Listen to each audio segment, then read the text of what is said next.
ഇതിന്റെ അകത്ത് എനിക്ക് ഒരുപാട് പേരോട് നന്ദി പറയാനുണ്ട്. ഇതിൽ പ്രധാനമായിട്ടും സെൻട്രൽ ഗവൺമെന്റിൽ നിന്ന് ഫോറിൻ അഫയേഴ്സിൽ നിന്ന് നേരിട്ട് ഇടപെട്ടിട്ടാണ് ഇത്ര പെട്ടെന്ന് ഒരു റിലീസ് എനിക്കുണ്ടായത്. അത് അത് അത് അത് അവർ മാത്രമല്ല, ഞാൻ കാണാത്ത എനിക്കറിയാത്ത ഒരുപാട് പേര് ഇതിൻ്റെ അകത്ത് പ്രവർത്തിച്ചിട്ടുണ്ട്. അവര് എല്ലാവരോടും ഞാൻ നന്ദി പറയും. ദിവസം അത് ശരിക്കും പറഞ്ഞ ഒട്ടും പ്രതീക്ഷിച്ചില്ലായിരുന്നു ഇങ്ങനെ ഒരു ഇൻസിഡന്റ്, ഇങ്ങനെയൊക്കെ നടക്കുന്നുണ്ടെന്ന് അറിയാമായിരുന്നു, ഇങ്ങനെ യുദ്ധം നടക്കുന്നുണ്ടെന്ന് അറിയാമായിരുന്നു. അല്ലാതെ ഇത് ശരിക്കും നമുക്ക് ഇത് ഇങ്ങനെ പെട്ടെന്ന് വരുന്ന ഒരു പ്രതീക്ഷ ഒരിക്കലും ഇല്ലായിരുന്നു. അങ്ങനെ നടന്നു. പക്ഷെ അവരുടെ ഭാഗത്തു നിന്നും അവര് നല്ല രീതിക്ക് സഹകരിക്കുന്നുണ്ടായിരുന്നു. അവര് അവര് പിടിച്ചെടുത്തെന്ന് പറഞ്ഞാലും അവര് ഞങ്ങളെ ക്രൂവിനെ ട്രീറ്റ് ചെയ്യുന്നത്, അതുപോലെ അവര് ഇടപെടുന്ന ഫുഡിന്റെ കാര്യത്തിലൊന്നും കുഴപ്പമൊന്നുമില്ലായിരുന്നു. ഒരു കുഴപ്പമില്ലായിരുന്നു. മെസ്സിൽ നിന്ന് ഭക്ഷണം ഉണ്ടാക്കാം, പാകം ചെയ്യാം. പിന്നെ അവര് വിളിച്ചു പറയും, ആ സമയത്ത് ചെന്ന് കഴിക്കുക, തിരിച്ച് ക്യാബിനിലേക്ക് ചെല്ലുക. അത് മാത്രമേ ഉണ്ടായിരുന്നുള്ളൂ. അല്ലാതെ വേറെ ഇല്ലില്ല, അങ്ങനെയൊന്നുമില്ല. ആരെയും അവർക്ക് അങ്ങനെ ക്രൂവിനെ ഉപദ്രവിക്കണം ആ ഒരു ഇതൊന്നും ഇല്ലായിരുന്നു. അങ്ങനെ രാജ്യങ്ങൾ തമ്മിലുള്ള പ്രശ്നം അത് മാത്രമേ ഉള്ളൂ. അല്ലാതെ ആൾക്കാരെയൊന്നും ചെയ്യാൻ അവർക്കില്ല. മലയാളികള് ഞാൻ ഉൾപ്പെടെ 4 പേരായിരുന്നു. ഇപ്പൊ ഇന്ത്യക്കാർ അവിടെ 16 പേരുള്ള അവർക്ക് അവരെ ഇപ്പോ ഇന്നലെ കൗൺസിലേറ്റുമായിട്ട് സംസാരിച്ച സമയത്ത് പെട്ടെന്ന് തന്നെ അവരൊരു റിലീസ് ഉണ്ടാകുമെന്നാണ് പറഞ്ഞത്.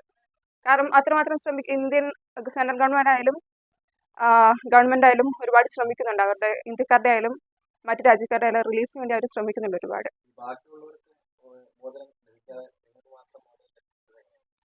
അങ്ങനെ ചോദിച്ചാൽ എനിക്കറിയില്ല. അത് ചിലപ്പോ ഒരു പെൺകൊച്ചെന്നുള്ളതിന്റെ ഉണ്ടായിരിക്കാം. ഇല്ല, ഞാൻ മാത്രമേ ഉണ്ടായിരുന്നുള്ളൂ പെൺകൊച്ചായിട്ട്. അവിടെ 25 പേരിൽ ഞാൻ മാത്രമേ ഉണ്ടായിരുന്നുള്ളൂ. അതെ, ഇപ്പൊ ഞാൻ മാത്രമാണ് പുറത്ത് വന്നിരിക്കുന്നത് മലയാളികളിലും. ഇവിടെ 25 പേരിൽ ഞാൻ മാത്രമാണ് ഇപ്പൊ പുറത്ത് വന്നിരിക്കുന്നത്. ഇപ്പൊ തടവിൽ നിന്ന് പറയാൻ പറ്റില്ല. അവർക്ക് അവിടെ അവരുടെ കൂടെയാണ് 24 പേര്. ഇപ്പോ ആങ്കറേജിലാണ് കപ്പൽ. ഇനി തിരിച്ചു പോകുന്നില്ലേ? തിരിച്ചു പോകും. അത് കാരണം ഞാനിത് ആഗ്രഹിച്ചെടുത്തൊരു മേഖലയാണ്. എന്റെ ആദ്യത്തെ കപ്പലാണ്. ഞാനൊരു 9 മാസം മുന്നേ കയറിയിട്ടേ ഉള്ളൂ. പക്ഷെ 3 വർഷം പഠിച്ചതിന് വേണ്ടിയിട്ട് ആഗ്രഹിച്ചെടുത്തൊരു കോഴ്സ്. അപ്പോൾ എന്തായാലും ഒരിക്കലും ഉപേക്ഷിക്കില്ലേ ഫീൽഡ്. അതിനെപ്പറ്റി എനിക്ക് കൂടുതൽ അറിയത്തില്ല. കമ്പനി അവർ ഡീൽ ചെയ്യുന്നതിനെപ്പറ്റി എനിക്ക് കൂടുതൽ അറിയത്തില്ല. ഇവരുടെ ഭാഗത്തുനിന്ന് പ്രശ്നങ്ങളൊന്നും ഉണ്ടായിരുന്നു. ദുരന്തം പറഞ്ഞാൽ ഇതൊക്കെ ജീവിതത്തിന്റെ ഓരോ ഭാഗങ്ങളാണല്ലോ. ഓരോ ഭാഗത്തും ഓരോ എക്സ്പീരിയൻസ് ആണല്ലോ. നല്ലതും കാണും, ചള്ളും കാണും. ഉണ്ട്. കാരണം അവരുടെ ഈ ഇറാൻ അവരുടെ അധികാരികളാണെങ്കിലും ഈ ഗവൺമെന്റിന്റെ ഭാഗത്തു നിന്നാണെങ്കിലും അവര് നല്ല രീതിക്ക് സഹകരിക്കുന്നുണ്ട്. അവര് ഇല്ല, അതൊരു പല കാരണങ്ങളാണ് പറയുന്നത്. ഇല്ല, പൊളിറ്റിക്കൽ കോസ് ആണെന്നുള്ളത് പറഞ്ഞിട്ടില്ല. അത് പല കാര്യങ്ങൾ അവർ പറയുന്നുണ്ട്. അത് പൊളിറ്റിക്കലിസം മാത്രമല്ല.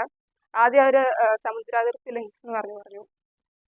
പിന്നെ രാജ്യങ്ങൾ തമ്മിലുള്ള പ്രശ്നമാണെന്ന് പറയുന്നു. അങ്ങനെ പലതും പറയുന്നുണ്ട്. പല കാര്യങ്ങളും. ഭയം അത് ആദ്യം അവരെ കണ്ട സമയത്ത് പേടിച്ചായിരുന്നു. സത്യമായിട്ടും പേടിച്ചായിരുന്നു. ഉണ്ടായിരുന്നു. അത് ആദ്യ സമയത്ത് ബുദ്ധിമുട്ടുണ്ടായിരുന്നു. അതിനുശേഷം 2-3 ദിവസത്തിന് ശേഷം അവര് വീട്ടിലേക്ക് വിളിക്കാനും നെറ്റൊക്കെ ആണെങ്കിലും ഇന്റർനെറ്റ് സൗകര്യമാണെങ്കിലും എല്ലാം അധികം നേരത്തേക്കല്ല എങ്കിലും വീട്ടിലേക്ക് വിളിക്കാൻ, എല്ലാവരും സംസാരിക്കാൻ, സുഖമായിട്ടിരിക്കുന്നെന്ന് പറയാൻ ഒരു സാഹചര്യം.